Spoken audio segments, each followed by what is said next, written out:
Welcome back to our channel. तर आज आपण पाहणार आहोत 4 marks examples linear equation in 2 variables. Okay, तर पहा,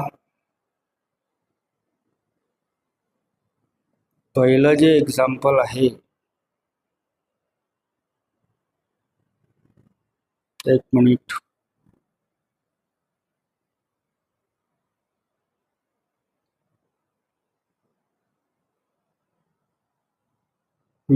फर्स्ट एक्झाम्पल आहे 4/x plus 5/y equals to 7 and second equation आहे thrice/x plus 4/y equals to 5. तर विद्यार्थी मित्रांनो, जर मी तुम्हाला म्हटलं की 10 ला 5 न डिवाइड करा म्हणजे 10 डिवाइड बाय 5, तर तुम्ही अशा प्रकारे लिहिणार आणि याचा आन्सर पण काढणार 2. ओके, लक्ष द्या, इकडे तिकडे पाहायचं नाही. आणि मी जर लगेच म्हटलं की 10 ला 1/5 ने मल्टिप्लाय करा, तर याचा आन्सर काय आहे ना? याचा आन्सर पण 2च आहे ना. मग हे जर सारखं असेल तर हे सारखं नाही का? ओके, हे समजलं तुम्हाला? म्हणजे 10/5 म्हणजे 10 into 1/5. In short, dividing by 5 to 10 means multiplying by 1/5 to 10. कारण दोघांचे आन्सर कसे आहे? सारखे आहे. म्हणजे मग मला हे जर असं असेल तर असं लिहिता येतं. मग आता 5/x हे कसं लिहिता येईल? हे असं 5 into 1/x. आलं का लक्षात? चला, तर याच्यावरच आहे थोडंसं पाहू आपण. तर फर्स्ट एक्झाम्पल पाहू, ज्याला 4 मार्क्स असतात, कधी कधी 3 मार्क्सचं पण विचारले जाते. आणि महत्वाचे आहे, तुम्हाला हे एक्झाम्पल जमलेच पाहिजे. ओके, आणि नक्कीच जमतील जर तुम्ही लक्ष दिलं तर. पहा, तर पहिले इक्वेशन आहे 4/x plus 5/y equals to 7 आणि दुसरं इक्वेशन आहे 3/x plus 4/y equals to 5. देता लक्ष? पहा, मग पहा लक्ष. तर हे कसं लिहिता येईल मग? 4 into 1/x आणि हे 5 into 1/y equals to 7. हे तुम्हाला माहित आहे, 3/x असेल तर काय लिहायचं? 3 into 1/x plus 4 into 1/y आणि equals to 5. आता दोन्ही इक्वेशन मध्ये बघा 1/x 1/y 1/x 1/y आहे. आता काय करायचं? 1/x आणि 1/y बद्दल दुसरे 2 व्हेरिएबल आपण इथे वापरायचे, म्हणजे यांना रिप्लेस करायचं. इथे लिहायचं रिप्लेसिंग. काय करायचं? Replacing 1/x by m and 1/y by n. तर मग आपल्याला नवीन इक्वेशन मिळेल जे m आणि n च्या फॉर्म मध्ये राहील. तर इथं काय मिळणार? 4 into 1/x मीन्स m, तर इथे येणार 4m प्लस 5n वस्तू 7. याला म्हणायचं इक्वेशन 1. इथे काय येणार? Thrice m plus 4n equals to 5, equation number 2. कळलं असेलच. आता हे इक्वेशन जसे आपण आधी सॉल्व्ह केले आहे तशी बनलेली आहे, अशी तयार झालेली आहे. आता हे आपल्याला सॉल्व्ह करायचं. तर काय करायचं की इकडे जो यांचा कोएफिशियंट 4 आहे, तर 4 ने याला मल्टिप्लाय करा. इक्वेटिंग कोएफिशियंट माहित असेल तुम्हाला. आणि इकडे फर्स्ट इक्वेशन मध्ये यांचा जो कोएफिशियंट आहे 5, तर 5 ने इक्वेशन 2 ला मल्टिप्लाय करा. ओके, तर बघा मग, multiplying equation 1 by 4 and equation 2 by 5. तर आपल्याला दोन नवीन इक्वेशन मिळणार.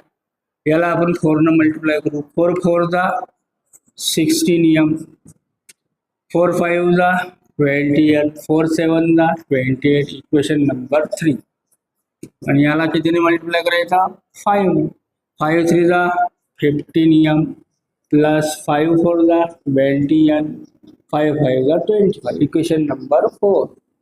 ओके. आता बघा इक्वेशन 3 आणि 4 बघा दिसते तुम्हाला. इक्वेशन 3 आणि 4. इक्वेशन 3 आणि 4 मध्ये काय सेम आहे? 20n 20n. They are called as a life terms. आणि त्यांचे चिन्ह बघा, याचं पण प्लस आहे, त्याचं पण प्लस आहे. तर काय अप्लाय करायचं? सबट्रॅक्शन. तर इक्वेशन 3 मधून आपण इक्वेशन 4 सबट्रॅक्ट करू. इथे लिहायचं subtracting equation 4 from equation 3. Okay. करा. 16m plus 20n is equal to 20. 15m plus 20n equals to 25. Subtraction minus minus minus and minus. 16m minus 15m means 1m. 1m means m. 20 and 20 and cancel equals to 28 minus 25 means 3. So what is the value of m? 3. Therefore substituting, माहित आहे तुम्हाला, substituting m is equal to 3 in which equation? First equation. In equation 1. दिसते? Check करू द्या मला. Record होते का ते चेक करू. हा दिसत आहे. तर 4m plus 5n is equal to 7. So 4 into 3 plus 5n is equal to 7. 4 3 is 12 plus 5n is equal to 7. 5n is equal to 7 minus 12. सांगायची गरज नाही आहे तुम्हाला. 5n is equal to 7 minus 12 minus 5. n equals to minus 5 upon 5. n equals to minus 1. Okay. This is the value of n. तर इथे उदाहरण संपला आहे का आपला? नाही. इक्वेशन मध्ये आपल्याला x आणि y दिले आहे, तर आपल्याला x आणि y च्याच व्हॅल्यूज काढायचे. तर मग काय करायचं? बट इथे लिहायचं but m equals to 1 upon x and n equals to 1 upon y. पण m ची व्हॅल्यू किती निघाली? 3 is equal to 1 upon x. मग इथे x इकडे आणा. 3 x is equal to 1 आणि x is equal to 1 upon 3. अशा प्रकारे आपल्याला x ची व्हॅल्यू मिळाली. आणि n ची व्हॅल्यू आहे -1 equals to 1 upon y. y इकडे -1 into y equals to 1 आणि y equals to 1 upon -1 म्हणजेच -1 plus minus minus. Therefore y is equal to -1. Okay. Answer तुम्हाला लिहिता येते, सोल्युशन लिहिता येते ना. In bracket x, y equals to in bracket 1 upon 3, -1. That's it. आहे ना सिंपल. तर असे तुम्हालाही करता आले पाहिजे. चला तर आपण सेकंड एक्झाम्पल बघू. लक्ष द्या चांगलं. सेकंड एक्झाम्पल थोडं याच्यापेक्षा वेगळं आहे. ओके. तर बघा फर्स्ट इक्वेशन प्रोसिजर हीच आहे, थोडंसं वेगळं आहे. प्रोसिजर सेम आहे. चला लक्ष द्या मग.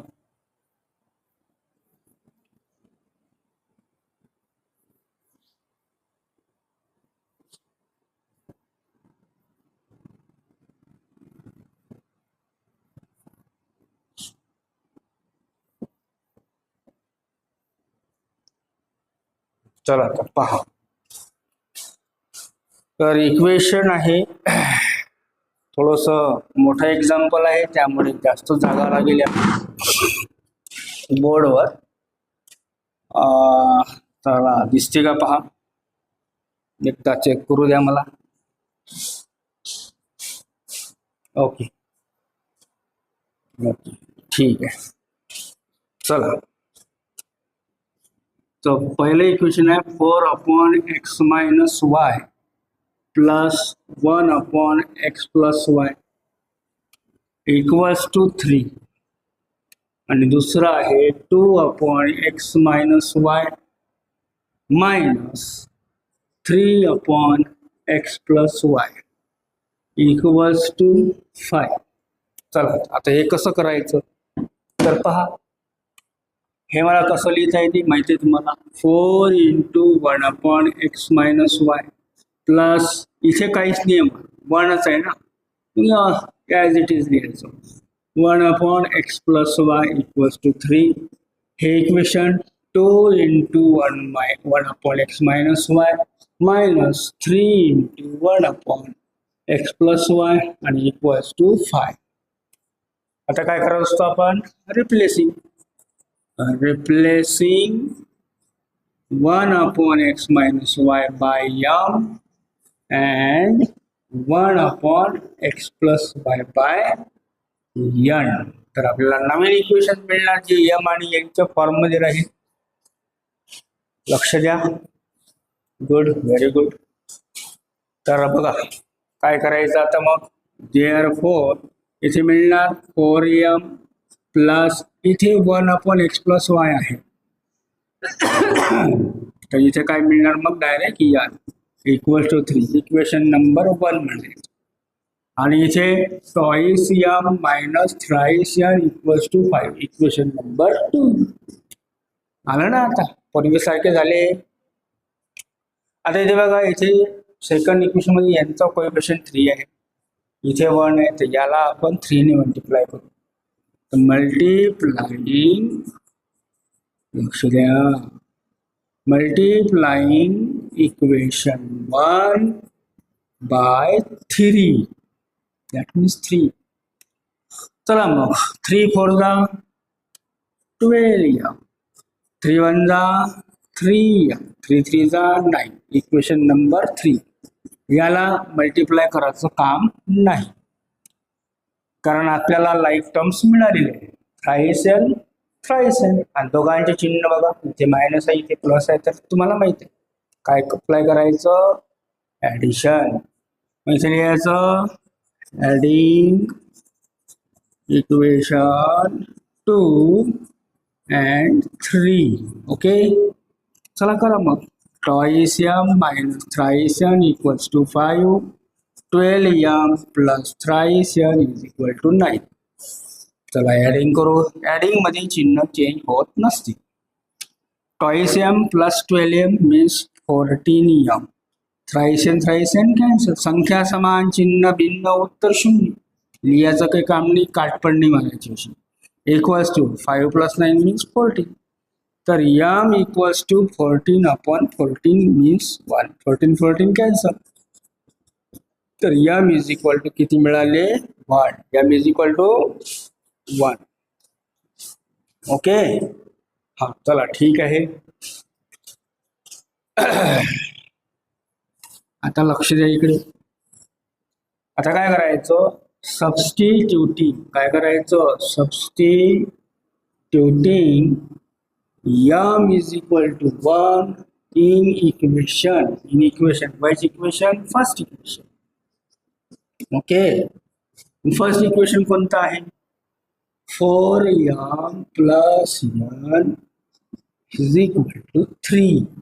ओके, आता 4 × 1 plus n is equal to 3. 4 1 जा 4 plus n is equal to 3. n is equal to 3 minus 4. 4 तिकडे ट्रान्सफर केले तर n is equal to -1. Okay, but सर्वात मोठा काय आहे, बट. आपल्या इथे उदाहरण संपलेलं नाही आहे, आपल्याला x आणि y च्या व्हॅल्यू काढायची आहे. याचं बट m बद्दल, m कशाबद्दल ठेवलं होतं, 1/x+y, sorry x - y and n equal to 1/x+y. Okay, ते बाळांनो लक्ष द्या चांगलं. ठीक आहे. आता एमची व्हॅल्यू किती होती? 1. इथे ठेवा 1 equals to 1 upon x minus y. तर हा एक्स मायनस 1 वाय इकडे आणा, एक्स मायनस वाय इकडे आणा. इकडे डिव्हिजन मध्ये, इकडे मल्टिप्लिकेशन मध्ये, आणि इकडे 1च आहे तर एक्स मायनस वाय मिळेल. Therefore x minus y is equal to, इकडे काय राहिलं मग 1. Equation number 4. ओके, आणि इथे यांची व्हॅल्यू किती आहे? -1 आहे, equals to 1 upon x plus y. आता इथे कसं करा? तर काहीच नाही, हे इकडे आणा, -1 in bracket x plus y is equal to 1. -1 तिकडे घेऊन जा, x plus y equals to 1 upon -1. Plus minus minus, 1 upon 1 means -1. Therefore x plus y equals to -1. तर हे मिळालं इक्वेशन 5. अजूनही उदाहरण संपलेलं नाही. आपल्याला काढायचं काय? एक्स आणि वायच्या व्हॅल्यूज. तर मग आता हे दोन नवीन इक्वेशन आपल्याला मिळाले, 4th आणि 5, 4th आणि 5th. तर इथे पहा तुम्ही, सिम्पली काय करायचं? ॲडिशन. इथे वाय, तिथे वाय, इथे मायनस, तिथे प्लस, तर ॲडिशन करायचं. लक्ष द्या इकडे. Adding equation 4 and 5. तर 4th इक्वेशन कोणतं आहे रे बाळा? X minus y equals to 1. आणि 5th कोणतं आहे? X plus y equals to -1. Addition, आपण ॲडिशन करून इथं प्लस लिहा. X plus x, y x, y y cancel, 1 minus 1 means 0. Therefore x is equal to 0 upon 2. आणि 0ला कोणत्याही नंबरनं डिवाइड केलं तर आन्सर तुम्हाला माहित आहे काय येणार? 0. काय येणार रे बाळा? 0. Therefore x is equal to 0. Okay. Now substituting x is equal to 0 in equation. Which equation? 4th equation or 5th equation. कोणतेही मध्ये शिकतं. 4 आणि 5 मध्येच ठेवायचं. तुम्ही जर बाकीचे पाहाल तर ते थोडेसे डेंजरस आहे बरं का. म्हणून 4th किंवा 5th याच्यापैकी एक आपण 4th मध्ये ठेवू. इक्वेशन 4th कोणतं आहे? X minus y equal to 1. 0 minus y is equal to 1. काही काही मुळे इथं चुकतात. इथे असे लिहितात वाय इक्वल्स टू 1. झालं, रॉंग आहे. 0 minus y means minus y equals to 1. Therefore y equals to -1. Y equals to -1. Minus y means 1. आता हे इथं जर आपण -1 न मल्टिप्लाय केलं तर हे प्लस बनेल आणि इथं मायनस. Okay, got it. समजलं नक्की इथे काय करायचं? तर काही प्रॉब्लेम नाही तर मग असं करा, एक काम करू आपण. 1ला इकडे आणा, वायला इकडे, पहिले वायला तिकडे येऊन जा. 0 इकडे 0च राहिला, मग 1 प्लस वाय. आता 1ला इकडे आणा, तर 1 कसा होईल? 0 minus 1 is equal to y. 0 minus 1 means -1 is equal to y. Therefore y equals to -1. Simple. छोट्या छोट्या गोष्टी असतात जिथं तुम्ही चुकता तर चुकू नका. थोडेसे बेसिक मॅथचे नियम वगैरे पाहिजे तुमच्या लक्षात. आणि सिंपल उदाहरण आहे तर सर्वांना कळलंच असेल. व्हिडिओ जर आवडत असेल तर नक्कीच लाईक सबस्क्राईब कराल ना? करायचंच आहे. आणि ते जे बेल आयकॉन असते ना त्यावर पण क्लिक करा. कारण जे मी नवीन व्हिडिओ बनवतो, तयार करतो एवढ्या मेहनतीने, ते तुमच्यापर्यंत पोहोचले पाहिजे. आणि नियमित तुम्हाला बिलकुल पूर्ण चॅप्टर मिळेल, म्हणजे मिळालं पाहिजे. ओके, त्याच्यासाठी तुम्हाला बेल आयकॉन प्रेस करावं लागेल. आणि चॅनलला सबस्क्राईब करा नवीन जर असाल तर, आणि जर तुम्ही जुने असाल तर लाईक करा. Okay, till then good bye. आणि आपण उद्या काय घेणार माहीत आहे तुम्हाला? काय घेणार? चहा नाही, चहा नाही घेणार. आपण घेऊ प्रॅक्टिस सेट 1.4. ओके, नंतर वर्ड प्रॉब्लेम आहे, वर्ड प्रॉब्लेम पण घेऊ आपण. पूर्ण चॅप्टर कव्हर करू. प्रॉब्लेम सेट पण घेऊ. प्रॉब्लेम सेटमधले पहिला क्वेश्चन जसं तो अल्टरनेटिव्ह असतो, ओके ना, तर सर्व तुमचं याच्यातलं सॉल्व आहे. ओके. काळजी करू नका विद्यार्थी मित्रांनो, मी आहे तुमच्या पाठीशी. ओके, चला मग, गुड बाय.